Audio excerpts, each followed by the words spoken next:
కేటీఆర్ గారికి నమస్కారం. అయ్యా మరి జిహెచ్ఎం సోడ ఓటేస్తేనే నువ్వు గెలుస్తున్నావా? కరోనా టైంలో మేము కూడా కష్టపడ్డాం. ఇక్కడ కనీసం నీకు ఎందుకు కనికిరం లేదు? మరి గాంధీ హాస్పిటల్లో గవర్నమెంట్ హాస్పిటల్లో పనిచేసే కాంట్రాక్టర్లకు ఓటు లేదా? ఓటు హక్కు లేదా? మరి మేము జనాభా లెక్కలేమా? బయట దేశంలోకి వెళ్ళి వచ్చేట బతుకుతున్నామా? నువ్వెందుకు కనిపెడతలేవు? వీళ్ళకి ఎందుకు జీతాలు వేస్తున్నావు? ఇప్పటికి నువ్వు వచ్చిన పంచాలు 3 సార్లు పెంచినావు జీతాలు. మరి మాకెందుకు పెంచుతలేవు? గవర్నమెంట్ కాంట్రాక్టర్ కనీసం గవర్నమెంట్ కాంట్రాక్టర్ అనే చేయి. ఇంటికో ఉద్యోగం అన్నం అది లేదు. మొన్న 10,000 ఇస్తాను. ఆ 10,000 నీ చుట్టూ తిరిగిన వాళ్ళకే ఇచ్చిన, మాకైతే ఆయన దిక్కు లేదు.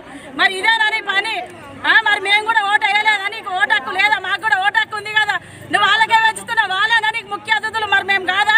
గవర్నమెంట్ హాస్పిటల్ మీకు మినిస్టర్లకు ఎమ్మెల్యేలకు కరోనా వస్తే ప్రైవేట్ హాస్పిటల్లో పోయిరు. గాంధీకి రాని రావాలి కన్నా కరోనా వచ్చిన వాళ్ళు రండి గాంధీకి. మా సేవ ఏందో మీకు కనిపిస్తుంది. గిదేనా నువ్వు అసలు నీకు మాకు జీతాలు పెంచుతానే నువ్వు ఓట్లు కాంతావు. ఇక గవర్నమెంట్ హాస్పిటల్లో పనిచేసేటోళ్ళు కానీ నేను ఖచ్చితంగా చెప్తున్నా బంద్ చేయడం. జీవోలు అమలు చేయమని చెప్పేసి తీసుకెళ్లి కార్మిక శాఖ కమిషనర్కు ఇతర అధికారులకు డిపార్ట్మెంట్లకు కూడా ఇవ్వడం కూడా జరిగింది. అంటే మన వైపు నుంచి అన్ని రకాల ప్రయత్నాలు చేస్తున్నా రాష్ట్ర ప్రభుత్వం స్పందించడం లేదు. ముఖ్యమంత్రి గారు స్పందిస్తలేరు. ఈరోజు వైద్య ఆరోగ్య శాఖ మంత్రి గారు స్పందిస్తలేరు.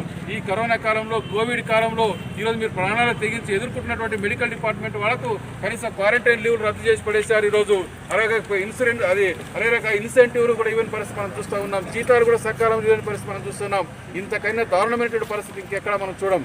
అందుకే ఈ యొక్క రాష్ట్ర ప్రభుత్వమే కాదు కేంద్ర ప్రభుత్వం కూడా ఈ సమస్యలపైన జోక్యం చేసుకోవాలి. జీతాలు పెంచాలి, ఉద్యోగ భద్రత కల్పించాలి, ఈ కాంట్రాక్ట్ వ్యవస్థను రద్దు చేసి అందరినీ పర్మనెంట్ చేయాలని చెప్పేసి నవంబర్ 26వ తారీఖు నాడు మనం సమ్మె చేస్తూ ఉన్నాం.